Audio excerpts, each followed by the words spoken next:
perkenalkan nama saya Ardi Sida Putra. Eh, saya dari jurusan Teknik Komputer tahun 2019.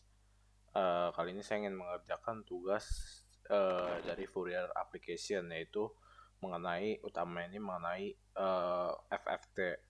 Nah, eh, di tugas ini tugas utamanya adalah menganalisa suara yang terjadi ketika saya mengatakan selamat datang pada MATLAB atau Octave. Nah, saya sendiri di sini akan menggunakan aplikasi MATLAB. Kemudian terdapat beberapa pertanyaan yang ditanyakan, yaitu menunjukkan domain frekuensi komponen, yaitu komponen frekuensi yang paling dominan. Terus menganalisa hasilnya dan mengenai hasilnya. Nah, untuk itu sebelumnya itu berarti kita memerlukan pengetahuan dulu, untuk memproses ini harus menggunakan apa. Nah, dari saya sendiri di MATLAB ini saya akan menggunakan FFT, yaitu salah satu turunan dari DFT, yaitu yang bisa dibilang jauh lebih baik daripada DFT karena mempermudah dan membuat proses dari komputasi lebih lebih ringan dan lebih cepat, tetapi hasil yang dihasilkan pun tetap cukup sama dengan DFT walaupun dengan kecepatan dan efisiensi yang jauh lebih tinggi. Nah, di MATLAB sendiri ada fungsi untuk menggunakan FFT ini sendiri, yaitu seperti ini nih. Nah, untuk source dari kode saya sendiri, saya mendapat referensi dari kode yang ada di sini, yaitu ini kode-kodenya. Nah, yang akan saya buat sendiri seperti ini. Nah, di sini yang dari yang paling atas ini, di sini adalah fungsi yang digunakan untuk merekam audio yang diambil, yaitu audio ini akan direkam dan diberhentikan di saat sudah mencapai waktu 30 detik dan simpan ke dalam variabel data. Nah, data ini akan diproses dan diplot untuk mendapatkan hasil pertama, yaitu hasil yang masih dalam domain waktu. Nah, setelah hasil dalam domain waktu didapatkan, maka kita akan menggunakan FFT untuk melakukan plotting terhadap domain frekuensi, yang hasilnya pasti sumbu X ini adalah frekuensi, dan yang dimana domain waktu ini adalah sumbu X-nya adalah waktu. Nah, untuk situ langsung saja saya coba selamat datang.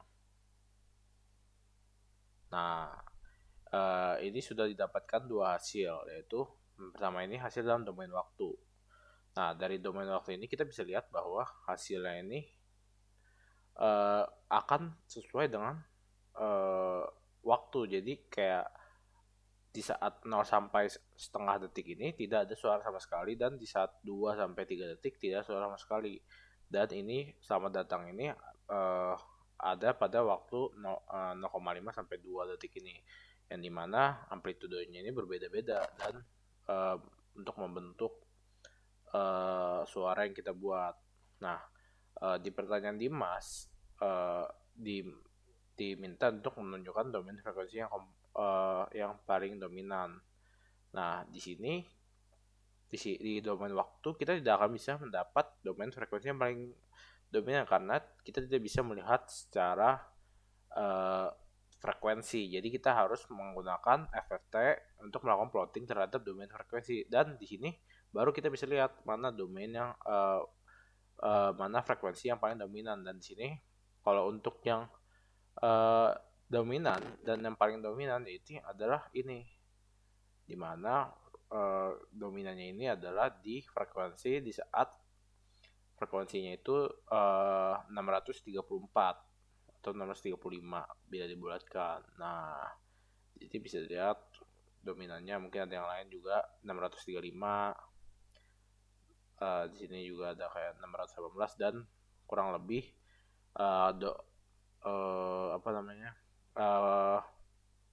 dominannya ini berada di sekitaran 600. 600, dan di sini mungkin ada sedikit yang di 1100-an.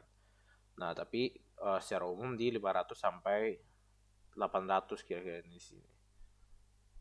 600, 700 atau 800. Nah, jadi dominannya itu berada di 600 sampai 800. Jadi bisa dilihat paling dominan di 634, dan secara umum dominan di dari mulai di sini yaitu 500 sampai 800. Nah, dari hasil ini bisa dilihat bahwa uh, suara saya ini memiliki domain frekuensi yang secara umum berada pada frekuensi 500 sampai 800, di mana hasil ini belum tentu sama di setiap kali percobaan, karena bila saya menggunakan suara mungkin yang lebih keras, atau ada suara-suara pengganggu lain, atau bahkan suara misalnya pas bangun atau pas bahkan saya bisa langsung mengganti suara saya kayak untuk menjadi lebih ringan seperti ini.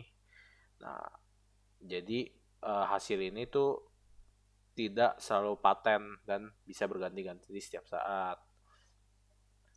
Nah, kemudian kalau untuk domain waktu, ya sebenarnya hasil ini hanya hasil-hasil yang sesuai dengan kapan kita berbicara, dan amplitudo dari seberapa besar suara ketika detik yang sedang berlalu. Nah, untuk analisa dari suara saya sendiri mungkin ini saja sudah cukup. Tetapi untuk mengakhiri, saya akan membahas mengenai aplikasinya. Nah, aplikasi ini mungkin bila dilihat mungkin agak cukup remeh, karena kita hanya melihat frekuensi dari tiap suara yang dibuat. Tetapi bila kita memikirkan lebih jauh, mungkin frekuensi-frekuensi ini bisa digunakan untuk menentukan suara dari seseorang. Jadi mungkin kalau di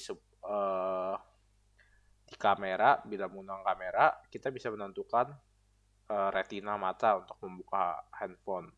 Nah, untuk di masa depan mungkin saja kita bisa menggunakan hanya suara gitu. Jadi untuk membuka handphone, dan handphone akan mengenai suara kita dengan rentang-rentang tertentu yang menunjukkan suara oleh pemiliknya. Mungkin sekian dari video dari saya. Maaf bila ada salah kata. Sekian, terima kasih.